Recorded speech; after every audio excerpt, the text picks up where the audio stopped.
কুরবানি কুরবানি মানে হচ্ছে ত্যাগ করা। আমি আপনি ঠিকই ত্যাগ স্বীকার করবার জন্য কুরবানি দিচ্ছি, কিন্তু আমরা একদিন আগে, 2 দিন আগে, 3 দিন আগে পশু ক্রয় করে সেই পশুর প্রতি কতটুকুই বা মায়া জন্মাবে যে মায়ার ত্যাগ করতে পারছি। আর আলটিমেট আসলে এটা একরকম সোয়াপের মতোই। আবার অন্যদিকে এটাও বলা যায় যে আসলে আমরা বাধ্য হয়েই 1 দিন, 2 দিন, 3 দিনের জন্য পশু ক্রয় করে কোরবানি দিচ্ছি, কারণ আমাদের সেই রকম সুযোগ নেই যেটা আগের সময়ের মতো হতো যে গড়ে পালিত কোনো পশুকেই কোরবানি দেওয়া হতো।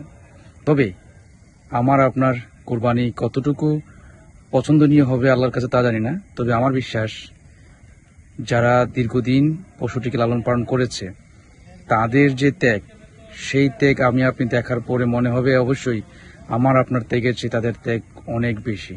দেখতে থাকুন, নিশ্চয়ই অনুভব করতে পারবেন।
আমার হাজবেন্ডের চিকিৎসার কারণে আমি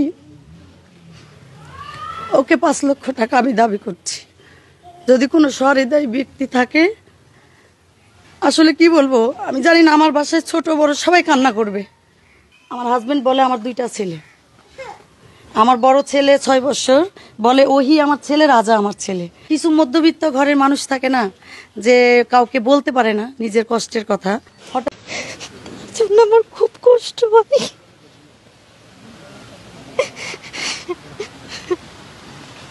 কথা বললে কথা শুনে, যেখানে বলি যদি বলি রাজাবাবু এদিকে উঠো, শুয়ে থাকবো, যদি কেউ আসে বলি ময়না উঠো, তো দাঁড়ায় উঠ পড়ে।